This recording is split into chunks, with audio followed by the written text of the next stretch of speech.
Alors, merci, Bandeko, Banandi, Chaîne Biso, Victoria HD.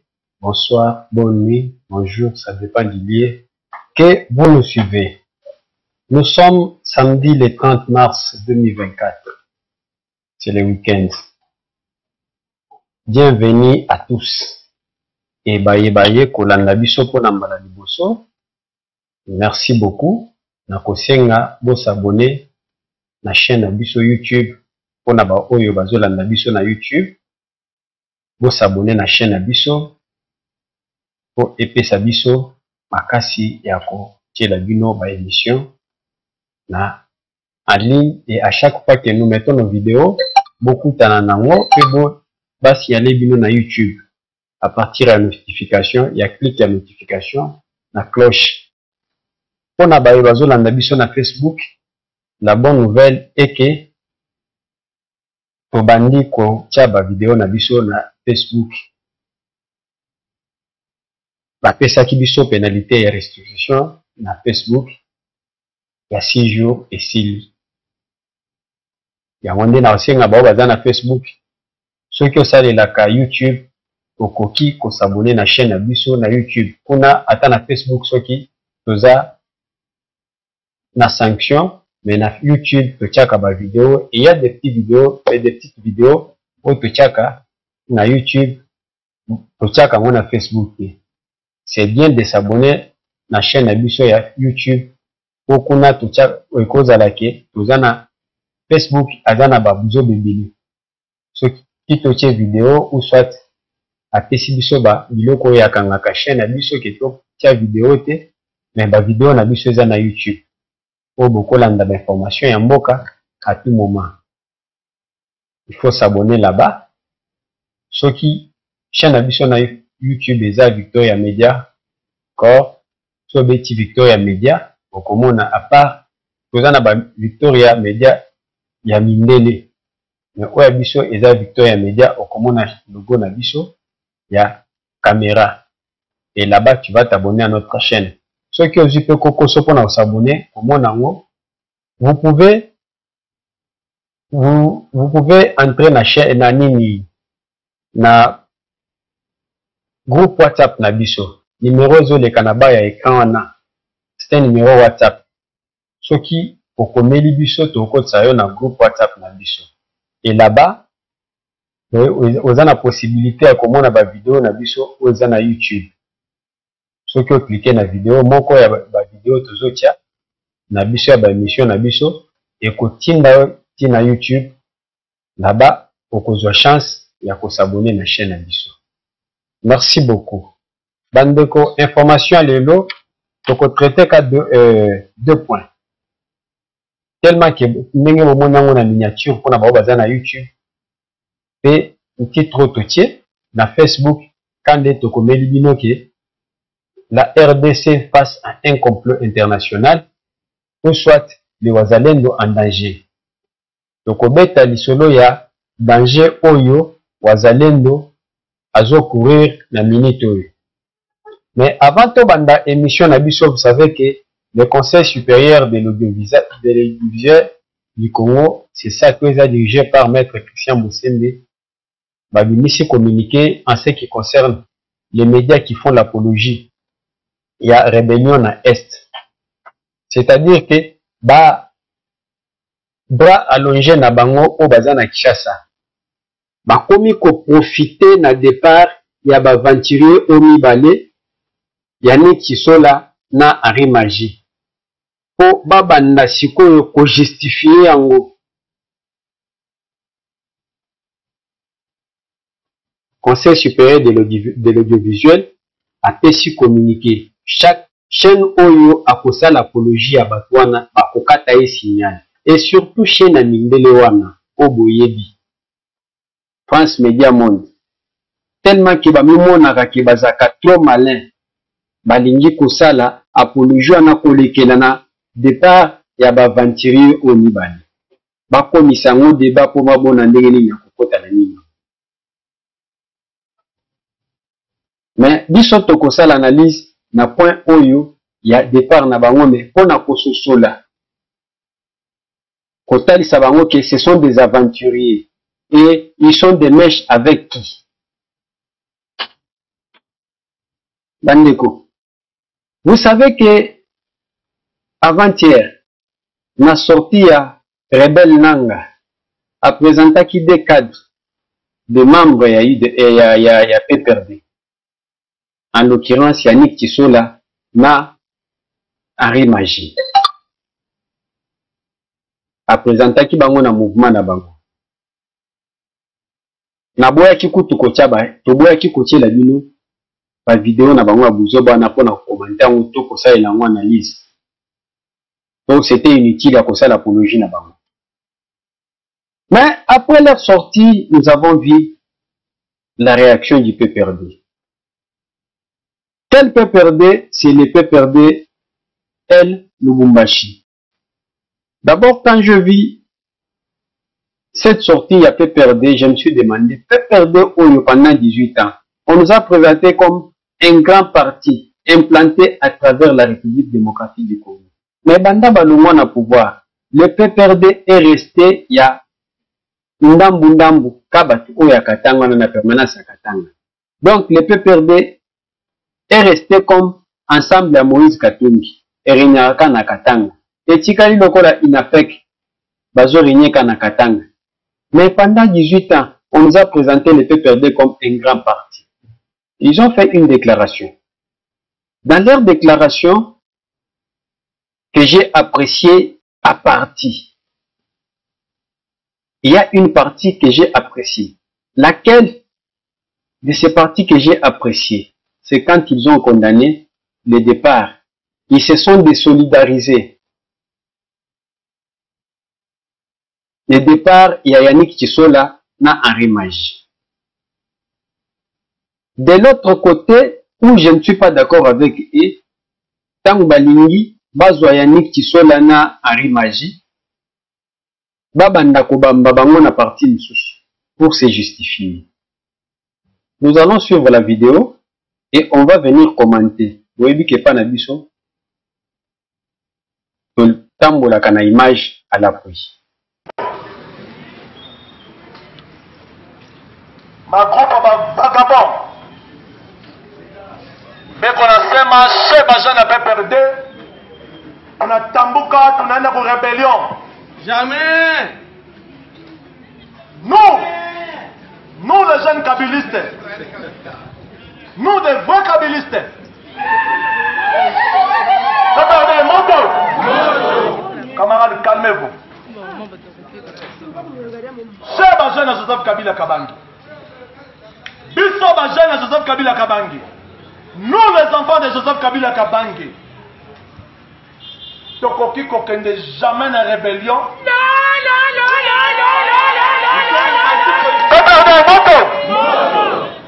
Toza parti politique qui m'ont discipliné. Si je parle à Lingala pour s'adresser à nos amis de Kinshasa. Toza parti m'ont discipliné. Nous respectons tout le monde. Tokoki kokende na rébellion te. Poto Bundisa, président Félix Antoine Tshisekedi. Il est notre président de la République. Ce qui te rebondissaient, à ses places.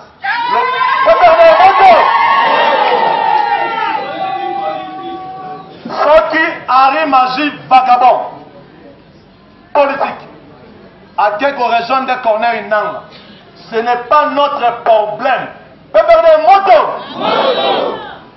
Nani a évité que Henri Magie a salé campagne, il y a Moïse Katumbi. Perdez moto. Nous devons être sérieux. Ce qui Adam Chaloué, à l'andaki Corneille Nang en rébellion, ils ont biso PPRD. Adam Chaloué a quitté le PPRD pendant 2019. Après passation pacifique à pouvoir. Au chef Nabiso, papa Nabiso, Joseph Kabila Kabangi, papa ya Artenas, tu me piquez mal les codos.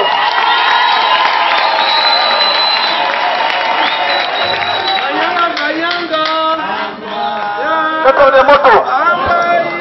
Pépère des motos.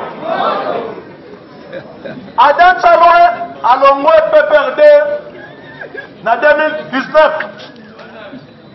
Parce que pour naye, alingaki te passation pacifique à pouvoir et salama. Alors on peut perdre. A komaki kosala na Lubumbashi na Malaika. Et pas ya Mokuba Nazem. Ozali membre ya Union Sacrée. Adam Saloué accueilli pour rejoindre Corneille Nanga. Azalaki déjà membre ya Union Sacrée. Azalaki na PPRD. PPRD moto. Yannick Tissola.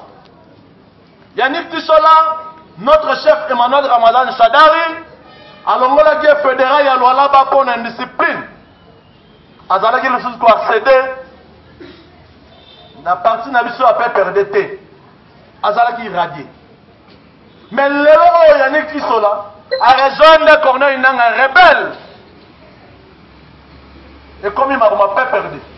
Et comme il m'a jeunesse à PPRD. Comme il Koloba, il faut surveiller ma jeune à PPRD. Pour surveiller, mais to sali nini. To sali nini. Est-ce que ça ton assemblée représente? Wana bocholanda ba jeune ya PPRD ya Katanga. D'ailleurs namoni na kati ya vidéo cri échangé. À l'époque où ils étaient au pouvoir, j'ai même des vidéos ici. Abandaki kobelela PPRD viva. PPRD viva. Mais après le pouvoir, comme PPRD moto. Et tous ceux qui occupaient de haute fonction na Kinshasa namoni bango nyonso bazengi Katanga. Mais le siège des institutions c'est ici à Kinshasa, c'est pas Lubumbashi. Et quand vous étiez au pouvoir, le siège du PPRD était ici à Kinshasa. Na batetele. Namoni bolongole yango bokomisa yango na boulevard du 30 juin. Ce qui na ce boulevard du 30 juin. Côté Bokyo Tchango. Mais comment lelo tomona ba oyo bazo sala déclaration ba PPRD ya Lubumbashi. Je vous ai dit que je suis à partie d'accord na oyo ndeko ya lobby. D'ailleurs azo loba keno bango ba vrai kabiliste. Mais quand nous avons connu Kabila pendant 18 ans, bango to tika lomo na bango ti. Donc tokobenga bango ba levena. Quand Kabila réunit un maître, dino bozalaka ti. Les vrais kabilistes. Je suis à partie d'accord pour vous condamner agression, vous condamner Moussala Oyo, Yannick Tissola, Henri Magie, na Adan Tchalwe, Baké Koussal. Vous condamnez nous na bango. Je suis à partie d'accord. Mais voilà là où je ne suis pas d'accord avec vous. Tant que vous justifier. Je vais revenir derrière. Bino bato PPRD dans les réseaux sociaux et partout pour le biloko yo le bio ou yo kiango pe na réseaux sociaux. Je nazo zone c'est la bino. Na kotanga 5 6 en commençant par Papi Tamba sur X. Tango Jean-Jacques Mamba a rejoindre Corneille Nanga. Qu'est-ce que vous n'avez pas dit sur le MLC? Un membre du MLC n'a pas journaliste Nabino Kingakati. Un membre du MLC a rejoint la rébellion. Jean-Pierre Bemba a rejoint la rébellion. Tandis que Toyebi, MLC a bimisa kina document ya Jean-Jacques Mamba. Ou a démissionné kina MLC. Avant, bien avant, 2 ou 3 mois avant son départ. Je ne suis pas porte-parole du MLC. La lettre là, j'ai même la lettre. Nako Bimisang. Il y a Jean-Jacques Mamba pour démissionner qui n'a MLC. Mais vous l'avez qualifié de membre du MLC. Mais ici, vous vous justifiez pour dire que non, Oyo abataki campagne pour Moïse Katumbi. Henri Magie abataki campagne pour Moïse Katumbi. Henri Magie abataki campagne pour Moïse Katumbi. Pour ne pas mettre beaucoup de vidéos. Vous avez oublié que Tchalamwana, Nakacha Audio Oedimakava, après Lyon Naï. Aloba ke papa atika biso na Moïse Katumbi. Shadari ayambaka telefone te. Papa atika biso na Moïse. Moïse ango akipaka biso lisusu te pasi eleki. Mais papa atika bino eza mot d'ordre ya papa. Ya papa na bino ndenge bino pe bobenga ye papa. Papa mutu atika bino na maboko ya Moïse Katumbi. Soki akie kobat campagne pour la Moïse Katumbi. Mabeza wapi. Vous avez oublié que rencontre Joseph Kabila na Moïse Katumbi. Boyebi maloba ya Moïse Katumbi. Aloba ke oto yokani ao kukuta neza bien. Mais oyo kobima na oyo tokutani ao nde kozala bien. Makambu oba yokanaki, oba sololaki na kati ya rencontre na bango. Oyo ezaki facilité par Monseigneur Fulgence Muteba. Ezaki maloba nini. Oba yokanaki. Et si Henri Magie a bâti campagne pour Moïse Katumbi. Eza mabe. Et s'il a bâti campagne pour aller plus loin. Bokoki kolakisa biso bango nyonso misato. Nani alongwa na pe perdre lettre à démission. Même oyo ya Shadari olobi ke non. Shadari ba suspendaye na pe perdre na Lualaba pour indiscipline. Boko lakisa biso document wana. Il faut mettre aussi ces documents là sur les réseaux sociaux. Autant di makeno ba suspendaye. Et la suspension n'est pas l'exclusion. Toi-même tu as bien dit que non, il a été suspendu. Il n'a pas été exclu du parti. Tout comme moi, dans mon parti, on peut me suspendre. Mais cela ne veut pas dire que je suis exclu du parti. Je reste membre du parti. Tout en étant suspendu. Au Yaka, il y a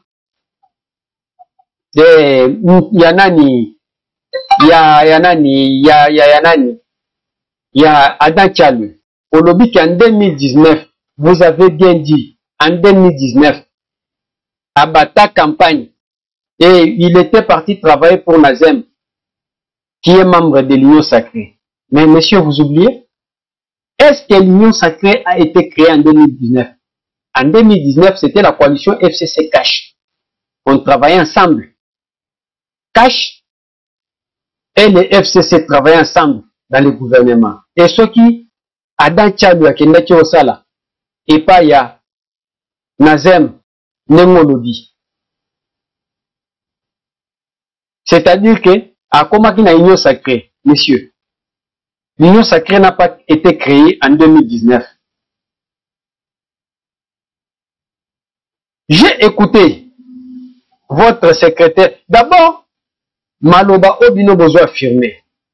Vous ne représentez pas le parti na niveau à l'Ikolo. Il fallait que Shadari ou Ferdinand Kambere va démentir ou soit va balayer, va condamner du loco. J'ai suivi Ferdinand Kambere sur Top Congo. Ferdinand Kambere a lobby. Moussala et Nini a condamné bien sûr. Kaka nenge moko discours keka nenge moko na yo. Alobiye bakoki kosala bakoki kokende na rébellion te. Tout en légitimant ces gens-là, alobi ata soki bakie na rébellion. D'après ses dires, ce sont des révolutionnaires. Ce sont des révolutionnaires au même titre que Fidel Castro. Au même titre, ils sont partis comme comme Papa Tshisekedi qui était parti faire l'ASVD avec le RCD. Nathalie Nalobi, waouh, est-ce que Ferdinand Kambere a dit histoire politique? Beaucoup de gens betele le solo à l'opposition on a réseaux sociaux. Messieurs, écoutez, dans l'émission passée, j'avais expliqué ça. On a bandé qu'on a vu sur bazar na Facebook, autre zone de Sika, m'expliquer le souci. Papa Tshisekedi n'était pas parti dans Est. Comme ça, la rébellion. C'est le jour et la nuit entre Oyo Nanga na Badan Tchalou Basani na o Papa Tshisekedi Salaki. Donc, difficile à comparer. Corneille Nanga a quitté le pays. C'est lui qui a organisé les élections. C'est lui qui a proclamé Félix Tshisekedi vainqueur des élections. Colonel Nanga, les rebelles Nanga. Et la même personne, Aye Kolongwalobi, ce n'est pas Tshisekedi qui avait gagné les élections. C'était une autre personne, en l'occurrence Martin Fayulu. On a ni pour Babotolier Karim Minier. À perdre Karim Minier. Et le quotidien la rébellion, Yangwan. Mais papa Tshisekedi, Baotika Lobotolé Karim Minier, Batika Lobotolé Nakute, pour Akene Kokutanana, ba rebelle Bazakina Est. Voilà ce qui avait poussé Papa Tshisekedi à partir à l'Est. Papa Tshisekedi a Bundi, on a dialogue intercongolais. Babandi, Gaberone, tout. Qui va se retrouver dans Sun City. Arrivé à Sun City, on commence le dialogue, Bino peut perdre. Bon, Monique, dialogue et bandi, Bobandi kolenga, ndenge bomesana ki ko tripoter, na ko dribbler baninga. Kaka ndenge bo dribbler na seniko. Ndenge bobanda makamna bino. Bo dribbler ba onyo so bazaki na Sun City. Bo coopérer Jean-Pierre Bemba, bo lobi bolongwa, bo kendo sala. Bo longwe bozongi na Kinshasa, bo boy ko kozonga Sun City. Bo tiki batu na ba hôtel. Et quand vous arrivez à Kinshasa, Jean-Pierre Bemba rejoint Babino. Vous vous êtes retrouvé à Matadi à l'hôtel Cascade pour la dialogue. Et papa Tshisekedi, en voyant cela, tant bazoni en Kinshasa, a dit que non, dialogue au bazo salana comme étant un visionnaire à monique et ça n'aboutira à rien. Raison pour laquelle à Longwaki, à Kendaki ti na Est, à Kekokutana, na, je ne sais pas si les sons, oui. Akei na Est. Tango Akei, ba o bazaki na Est, en l'occurrence, RCD, oya ba Rwanda ya Azarias Ubewa. RCD national, ya Roger Lumbala. RCD KML, ya Moussa Nyamwisi. Donc, groupe armé o Izaki Aminene na Est. Ya Mwana. Ba boya ki bazonga ki déjà na ba territoire ou babanda ki occupé. Akei pour convaincre bango bazonga na Sun City. Nde asali alliance pour la sauvegarde du dialogue intercongolais. ASD1. Tant asali alliance wana, c'était pour le bénéfice du peuple congolais. Tellement que ba occupaki Congo ezalaki n'était en morceaux. À convaincre bango, ils sont rentrés à Sun City. Bino pe bozongi kuna to komi na temps ya partage ya pouvoir ti bobimisi ba groupe o bazaki na nini wana bopesi bango ba poste 1+4 la place qui était réservée à l'opposition bo dribbler bozu bobimisi Zaïdi Ngoma. C'est une histoire que Ferdinand Kambere devrait comprendre et faire la comparaison entre Etienne Tshisekedi na Nangana Bamsuswana, Bavanturier Msuswana. C'est le jour et la nuit. Papa Tshisekedi était parti à l'Est. À Tikala Kolata tenue militaire. Hein?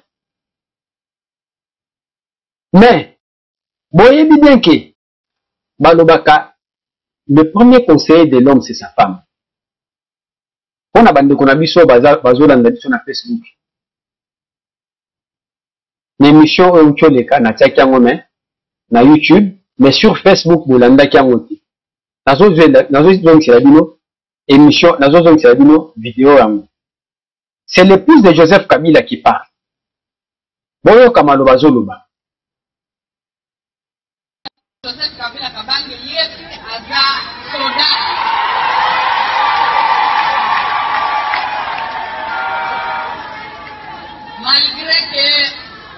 Malgré que Aza occuper fonction mon côté militaire, mais balobaka ke esprit ya soda etikalaka libela na kati ya mutu.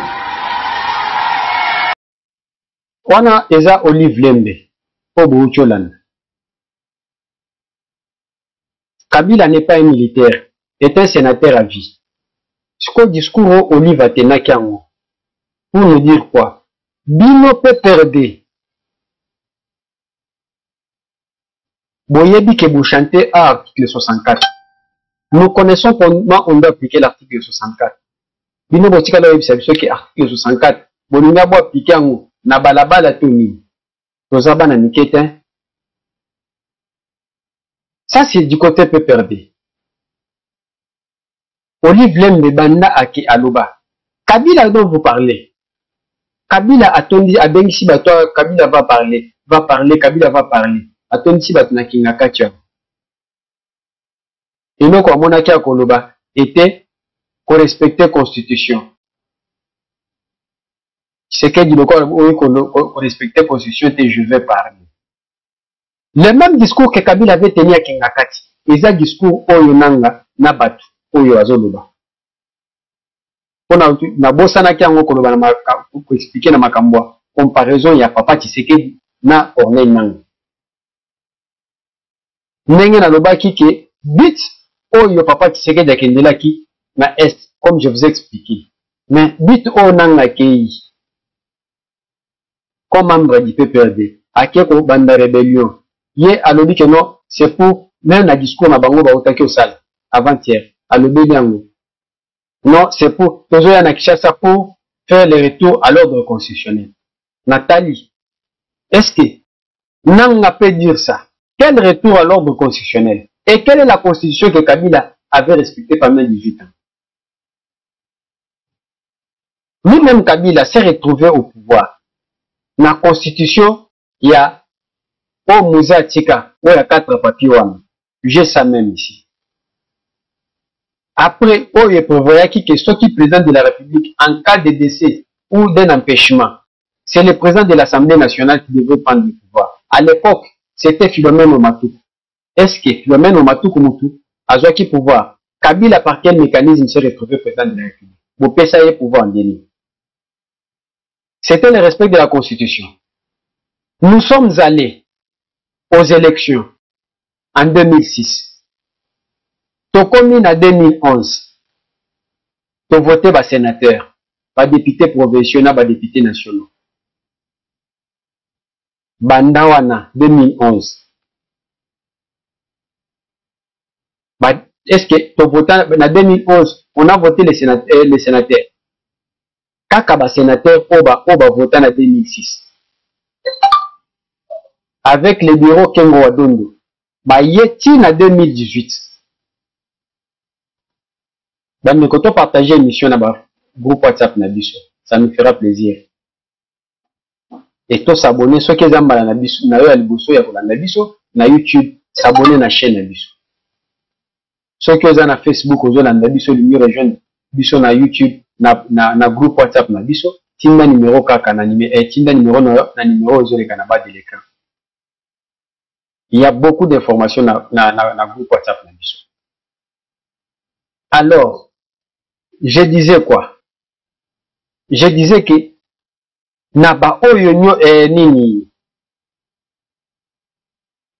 Philomène Omatuku qui dirigeait l'Assemblée constituante, le régime Yamouzé. Si c'est pour le respect de la Constitution, l'article 45, oui, bandaki olobela gratuité enseignement primaire. Pendant 18 ans, Kabila a respecté cet article. Kabila a salisi biso élection. Tovandi na ba sénateur illégitime pendant 10 ans. Ao, Namboko. Kabila respecta qui constitution? Kabila Namboko. Selon la constitution, le mandat du président de la République est de 5 ans, renouvelable une seule fois. Mais Kabila, deuxième mandat naye silaki na 2016. Par quelle magie? Kabila a commis en 2018. Et Nangaa qui a organisé les élections en 2018. Il ne savait pas que c'était anticonstitutionnel de rester au pouvoir 2 ans, de glisser 2 ans. Le long de Nangaa a koya koyebisa biso makambo ya constitution.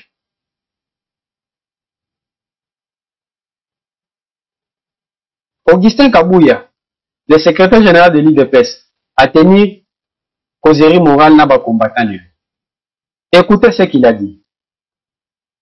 Et on va revenir après. Les membres de mon parti, les membres de notre famille politique Union pour la démocratie et le progrès social. Vous êtes très distraits. L'ennemi est en train de nous infiltrer pour nous affaiblir. Bana sokimi bale basako bela, ozwaka salaire à $1000. Moyen o mene vindengo menakana bango tango baza bonne santé ezate. C'est la même chose na situation tozana yango. Ndeko Tshisekedi mbongo nyoso ezako ya. Ezokende kaka na makambo ko somba manduki pona ko sécuriser bandeko yo bazana est. D'abord pour votre information, Kabila ndenge na minito ndenge nazako ebisabino. Akima mboka abimana ye azaka sito awate. De vérifier na deuxième bon atika ta trace moko te abimana kobata mapuiske Gero ezako sale makuna, c'est lui qui est derrière. Ezako na ngai na yebaki yango. Sikoyo bato baba même semblant e ba auto zana bango bazako sala. Oh non, ba jeune ya fait perdre nazako ebisabino ke balobi vérité te. Bayebi makambo ngo ndenge ezako salema. Toyokani madame. Kabila savait très bien que il va maintenant nous faire la guerre. Raison pour laquelle Kobimanaye a signalé que à se prononcer na immigration na biso Abimanaye na nenga ya kobatama. Ezako na nangai. Yango sikoyo nazongeli place wana. Bino bato boza koloba o Félix Tshisekedi azo résoudre le problème à Congolais. Félix Tshisekedi a la bonne volonté de résoudre tout. Makambu oyo Augustin Kabuya lobi eza makambu ngana ukioloba a. Ya makambu ngana ukioloba a. C'est connu de tous. Kabila alongwe na mboka awa après kosala oyo asalaki na Kinakati théâtre asalaki na Kinakati. Il est sorti, il est allé à Lubumbashi. A comme na Lubumbashi asali sembla ko vana na Lubumbashi, il a quitté na mutuka ndenga l'équipe butu clandestinement ake ko se retrouver na Félicite. Moi je me demande ndenga bandaki okenzela makolwana. Ba tu oyi asala mabe. Soki basala ki mabe. On allait dire quoi? On allait parler de quoi? Vous avez suivi ces lieutenants John Numbi par déclaration à Bandaki Kosan. On a même signalé à un certain moment que John Numbi avait na Bunagana.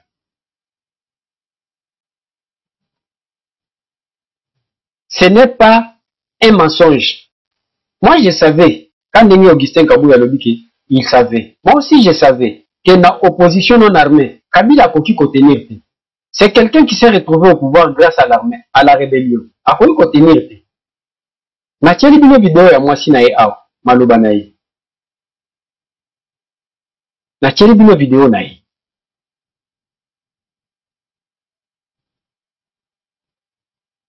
Kabila s'est retrouvé en Namibie. Vous croyez que Kabila d'abord na niveau ya Fudisi akendaki kosala lobby. Le président Oyo balobi que Kabila était là pour asengaki à soutenir. C'était le président sud-africain pour soutenir. Et Simbate, Cyril Ramaphosa, et Simbate nde musala o Kabila fandela ki na Afrique du Sud. En restant en Afrique du Sud, et Simbate a sala lobby na ye. Yangundo moni na ye, beaucoup d'autres travaillent de mèche avec Kagame. Yangundo moni a kendai ko convaincre Oyo mutu Oyo, mutu akuicho nani Kabumbeki. Na omtusu alataka beye rouge. Ba convaincre bango basala lobby na bango ba pesa bango mbongo ba banda koloba amal contre la RDC. Na guerre ba déformer ba zonga loba ya ba tutsi na Banyarwanda ya M23 ba tia na munoko. Donc discours ya M23 ekota na munoko na bango.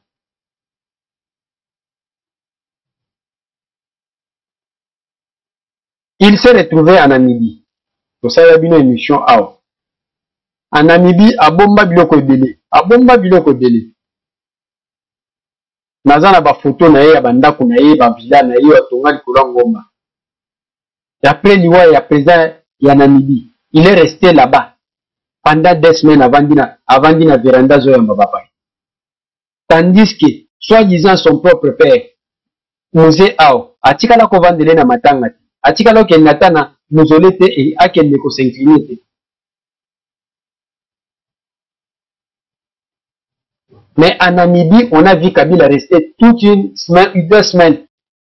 Azo panda, yé mutabanda chargé à koyamba batu na matanga. Nous passons à notre thème Oyo, Izo Salapasi. Comme nous parlons de l'Est, toujours de la guerre à l'Est. Bandeko, bitumba toza nango, eza bitumba kani na yebisa bino, eza bitumba ya molimo te, eza tozo bunda na molimo, tozo bunda na nzoto. Toza kaka ba ennemi, je vous ai toujours dit que M23, aza elokoti, devant la République de Moravie et Congo. Même les Rwanda, même Paul Kagame, ne représentent rien. Ceux qui Congo est attaqué Rwanda, 48 heures ils ebele. Banananu, na Changungu, ti na suka. Rwanda kokweya. Mais il faut voir qui est derrière le Rwanda. Tous les pays occidentaux, les États-Unis, baza sima Rwanda, pour bazo profiter, bazo tirer profit des minéraux oebimaka, les minéraux descendent. Oebimaka na Est. Tangu bandeko na biso, ba mama na biso ya Est baza violé. Ba mama na biso, bandeko na biso, bana na biso bazo kufa na Est. Et tire profit. Pour ceux qui ne savent pas, boyebi ke cassiterite eza minéraux moko ekotaka na biloko nyonso eshofaka. Ba utilisaka ngo même na ba satellite na ba fusée pour na kotinda ngo likolo. Tandis que industrie spatiale oya makasi na NASA eza na États-Unis. Mais vrai cassiterite to ba utilisaka eutaka na Congo. Plus précisément na Est.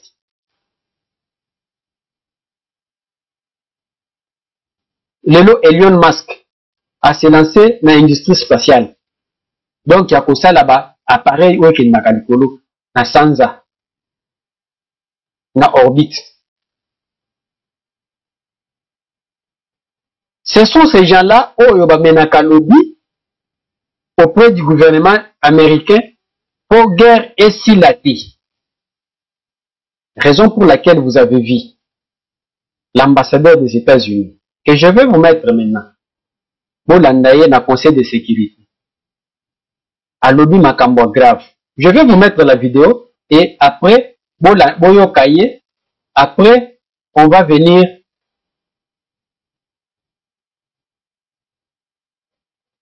À plusieurs reprises, nous avons condamné publiquement les incursions des forces armées rwandaises dans l'est de la RDC, le soutien apporté au M23, un groupe qui a perpétré de terribles atrocités contre les civils, y compris des violences sexistes et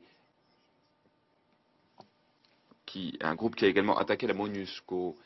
La communauté internationale ne peut rester silencieuse face à ces actions de la part d'un acteur qui contribue aux opérations de maintien de la paix. Ce silence est atterrant. Il faut travailler avec le gouvernement rwandais au plus haut niveau pour souligner l'importance de la sécurité des casques bleus.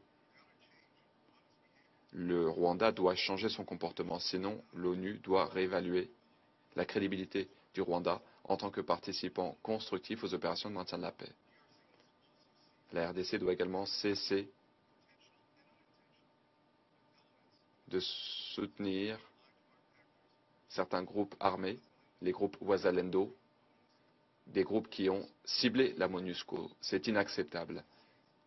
Les pays fournisseurs de contingents ne doivent pas craigner des attaques de la part du propre pays hôte qui est responsable de garantir la sécurité et la sûreté des casques bleus. Chers collègues, nous reconnaissons le fait que la MONUSCO fait de son mieux pour lutter contre la recrudescence de la violence dans l'est de la RDC. Dans le même temps, la MONUSCO met en œuvre son plan de désengagement. La MONUSCO travaille sans relâche pour mettre en œuvre son mandat et protéger les civils, tout en se désengageant du Sud Kivu. Nous félicitons des efforts déployés par la MONUSCO. Nous suivons de près le retrait au Sud Kivu, y compris le transfert de la base de Kamanyola à la PNC au mois de février. Nous sommes préoccupés par la capacité des forces armées congolaises et de la PNC de combler le vide sécuritaire. Il y a une violence au nord Kivu qui menace de se propager dans le reste de la région. Il faut tirer des enseignements du retrait du sud Kivu. Cela doit être reflété dans l'évaluation à mi-parcours du plan de désengagement. Il faut réfléchir au calendrier et à la vitesse de mise en œuvre des phases ultérieures. Nous devons être prêts à apporter les ajustements qui s'imposent. Selon nous, le gouvernement de l'RDC a proposé wana aza ambassadeur ya États-Unis na Conseil de sécurité.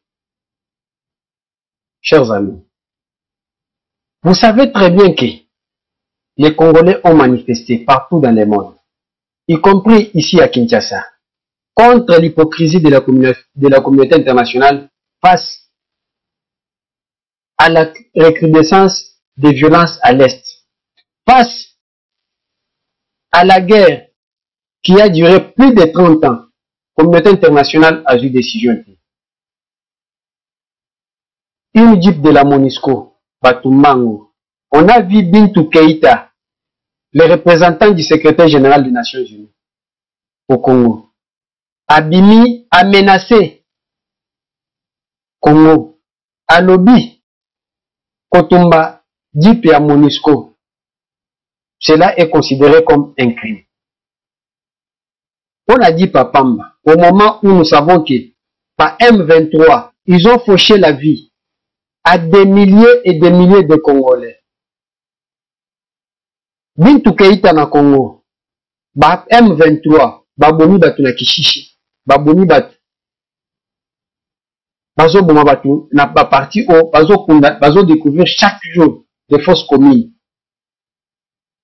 Mais Bintou Keïta n'a jamais cru que c'est un crime contre l'humanité. Mais pour nous, ya pamba au batumba, dit pamba qui coûte 80 000, 85 000 $, dit tout qu'il t'a salé langue communiqué. Aujourd'hui, nous voyons ce que l'ambassadeur des États-Unis a dit. En cause, il savait que pour un hélicoptère, tant que vous avez makambu ya Rwanda, et ça pour un hélicoptère na bango, c'est non rapport na bango ebima. Baloba ke le Rwanda a lancé qui missile solaire et rataki hélicoptère et à MONUSCO. Yango nazo faire allusion. Mais j'ai essayé de regarder, de voir tous les rapports. On a comme on place Wazalendo. Batake MONUSCO, batake base à MONUSCO, na monité. Sauf le Wazalendo fabriqué par Kigali. Ce qui au moni babandi boy, c'est que Kagame Alingi a formé Wazalendo nae. Ce sont ces Wazalendo là qui vont attaquer la République, qui vont attaquer bien ya MONUSCO pour leur donner l'occasion de sanctionner les Wazalendo. Bazo sengana RDC a soutenir Wazalendo. Donc alobi de ne pas soutenir les groupes armés, notamment les Wazalendo. Les Wazalendo sont des patriotes. Ce sont des Congolais qui se sont mis debout. Les Wazalendo sont des Congolais qui se sont mis debout pour défendre leur patrie. Si c'était en Europe, beaucoup européens, bon, nous avons les Wagner.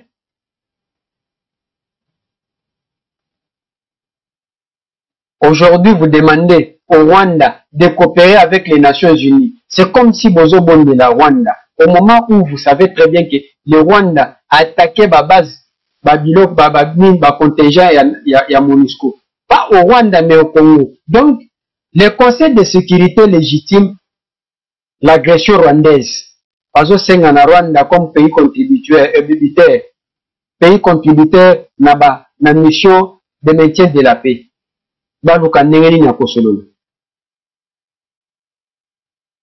Donc, on légitime l'agression rwandaise.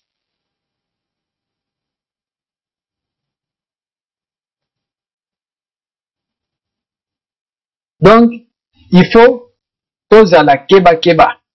Donc, c'est un piège de la communauté internationale.